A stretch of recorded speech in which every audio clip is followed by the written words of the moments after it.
पिछले दिनों औद्योगिक क्षेत्र में हुई भारी बारिश के कारण मानसून की शुरुआत में ही दुर्गापुर बैराज से 41,600 क्यूसेक पानी आज छोड़ा गया।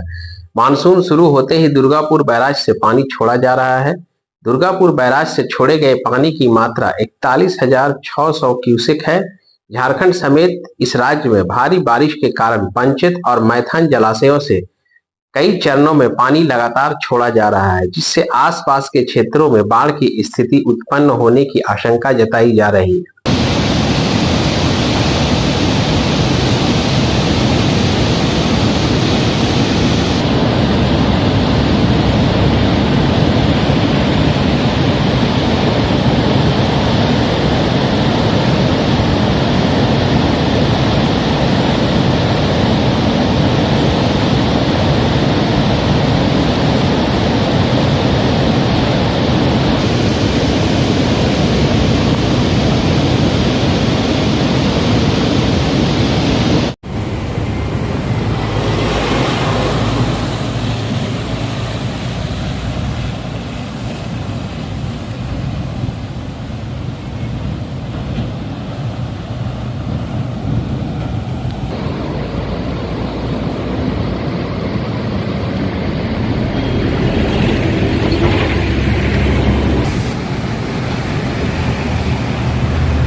गृह छात्र व उसकी मां को मिनी बस में नहीं चढ़ने देने का सनसनीखेज आरोप आज दुर्गापुर में लगा है। प्रशासन ने माफी मांगते हुए मिनी बस संगठन से इसकी जवाबदेही तलब की है। पता चला है कि बच्चा दुर्गापुर के दयानंद इलाके में एक निजी गृह में पढ़ता था। सोमवार को वह विशेष आवश्यकता वाले छात्र के साथ स्कूल जाने के लिए बस पकड़ने के लिए पानागढ़ में खड़ी थी।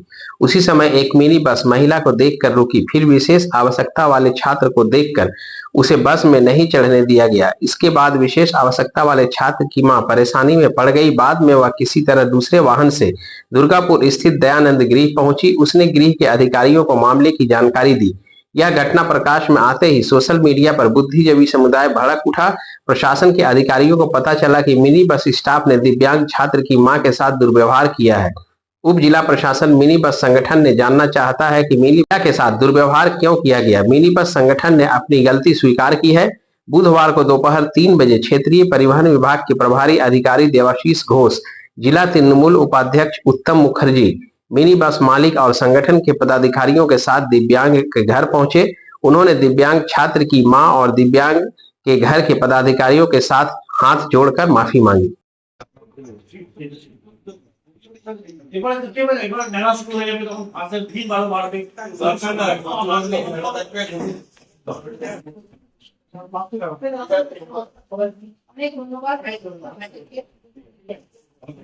সেদিনকে বাসটা আসছিল, তো বাসটাকে আমি হাত দেখিয়েছি, বাসটা দাঁড়িয়েছে।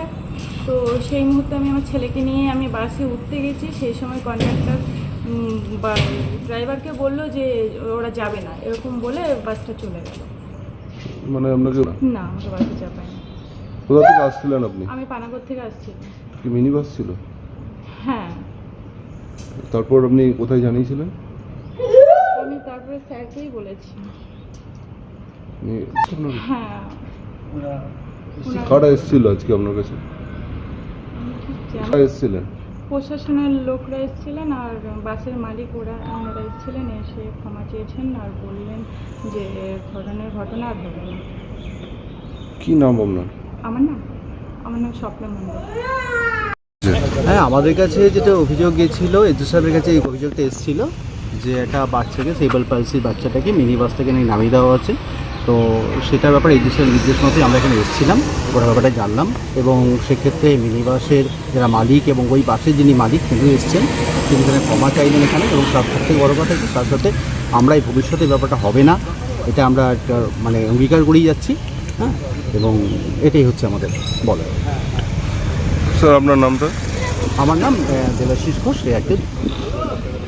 খবরটা পাই, এটা একটা বাচ্চা হ্যান্ডিক্যাপ সে বাসে আসছিল, বাসে জায়গা পায়নি।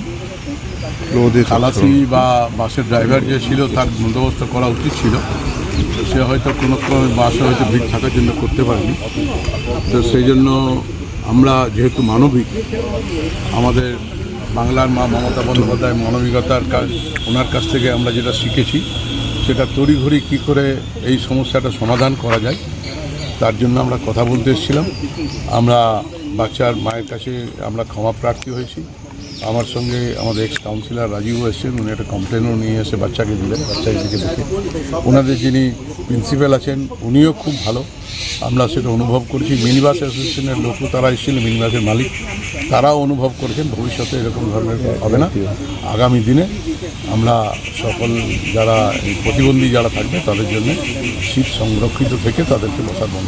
বাস থেকে কি নামিয়ে দেওয়া হয়েছিল এরকম একটা অভিযোগ উঠছিল? দেখুন, নামিয়ে দেওয়া হয়েছে না হয়েছে, বাচ্চা কোলে নিয়ে তার মা একা দাঁড়িয়ে থাকা অসুবিধা, সেই জন্য সে হয়তো দাঁড়াতে পারেনি, কোনো জায়গা বসার জন্য রেস্ট নেওয়ার জন্য দাঁড়িয়েছিল।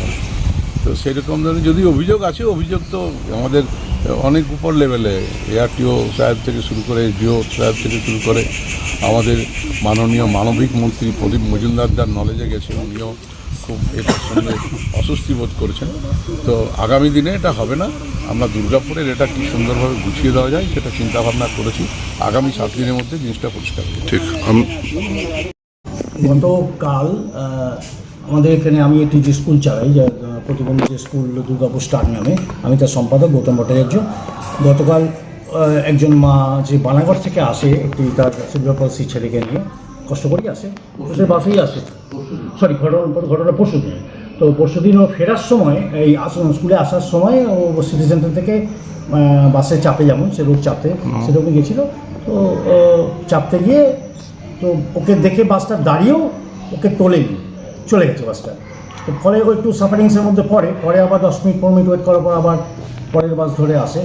তো স্বাভাবিক কারণে এই ব্যাপারটা এসে আমাকে জানায় যে আমাকে, আমি যেহেতু প্রতিদিন যাওয়া আসা করে, তো ফলে ওকে চেনে, সবাই মনে হয় চেনে না।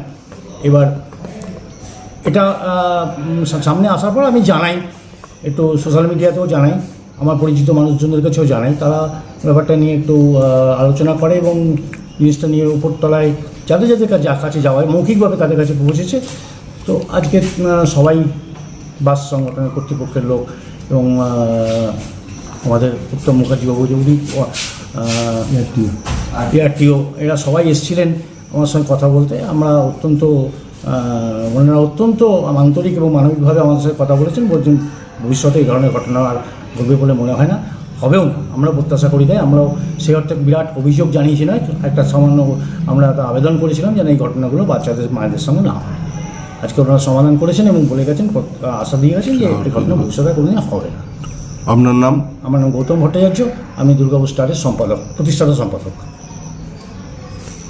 ঠিক আছে। আজকে আমি একরকম মানুষ যখন শুনেছি, ওনার মা এরকম বাচ্চা কিন্তু ভগবানের স্বরূপ, কারণ একে সবটা দেয়নি, ভগবান নিজের কাছে কিছু রেখে নিয়েছে। এই বাচ্চাটা যদি কেউ সেবা করতে পারে সেটা কিন্তু ভগবানকে সেবা করে, এটা কিন্তু মাথার মধ্যে রাখবে। আমি আপনাকে সবসময় আপনি এগিয়ে চলুন, আপনার সঙ্গে আসুন, সঙ্গে রাজিশ থাকবে এবং স্কুলের যে আপনার কি অবস্থা ও না আমাদের বিল্ডিং হয়ে কালকে বাসের মালিকরা গেছিল, বাচ্চাটা আসতে পারেনি বা গ্রামের বাড়িতে যোগাযোগ করতে পারেনি। আমরা খুব অনুতপ্ত। আমাদের মন্ত্রী মশাই প্রদীপ মজুমদারদা আমাকে বারবার ফোন করে বলেছেন যে যে তুমি এই ব্যাপারটা নিয়ে দেখো, ভবিষ্যতে যেন না হয়। আর আগামী দিনে ওনাকে আমাদের কথা দেবে, আমরা আপনার মন্ত্রীমণ্ডলে নিজেও কথা দিয়েছি। অনেক ধন্যবাদ স্যার, আপনারা এতদূর ভেবেছেন আমাকে, আমার বাচ্চাদের আমি তড়িঘড়ি রাজনীতি 10 মিনিট আগে ঠিক আছে কিছু আমার জিনিস আমি আপনাকে একদম জোর আন্দোলন নেওয়ার জন্য করেছেন কোথায়?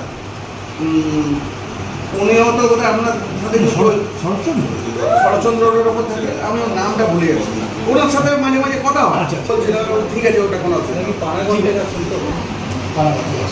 ঠিক আছে, আসেন পাড়াঘর থেকে 2-3 জন আছে। ঠিক আছে, এই আয়ুষ্মান আরেকটি ছোট্ট বাচ্চা আছে এই বাসেই আমার স্কুল আছে, তো তার স্কুলে আছে। ওরও এই ধরনের সমস্যা ফেস করছে, কিন্তু মা বাবা মেনে নিয়েছে, ব্যাপারটা নিয়ে অ্যাডজাস্ট করে নেয়। তোমার এটা ওই প্রবলেমটা তো আমাদের সামাজিক এটা নিয়ে কোনো অভিযোগ করা যায় না। এই ধরনের এই এত বড় সেগুলি যদি করে নিয়ে দাঁড়িয়ে থাকতে হয় তাহলে বলে কেন না বলুন বাসের ব্যাপারে কতখানি কি করবে? এবারে পানিশমেন্ট আমার করা হচ্ছে, আমি ওদের ইউনিয়ন সেক্রেটারি দেখছি আমি আপনাকে যে টাইমে দুটো তিনটে বাস করালে তাকে অন্তত ইনফরমেশনটা দিয়ে রাখবেন, এরকম একটি বাচ্চা আসবে, ওর মা নিয়ে আসে, তো দুটো সিট যেন রাখে। অ্যাকচুয়ালি এটা বলি দুটো স্টেশনে বাস আসছে, ধরুন আগে এরকম উঠে লেডিস আরে স্যার কোনো বিকল্প রাস্তা আমি এক্ষুনি করলাম, এক্ষুনি করে কিচ্ছু বলার দরকার নেই, কিচ্ছু বলার দরকার নেই। আমি বিকল্পের ব্যবস্থা করে দিচ্ছি, আমাকে 4 দিন সময় দেন। যে কোনো গার্জেন যে কোনো বাচ্চা মিনি বাসে উঠলে বুঝতে পারবে শিক্ষা। আমি বিকল্প বলছি কেন, ছোট বাচ্চা দিয়ে প্রশাসন লেভেল বা আমাদের লেভেলে আমরাও কিন্তু করি। আমরা বিকল্প রাস্তা অফিসারের সঙ্গে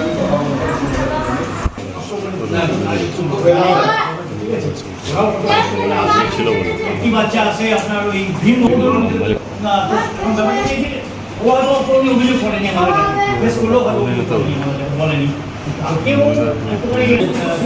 আগামী দিনে এই ধরনের বাড়ির পাশের লোক আপনার নাম্বার নিয়ে রাখেন 24 ঘন্টা।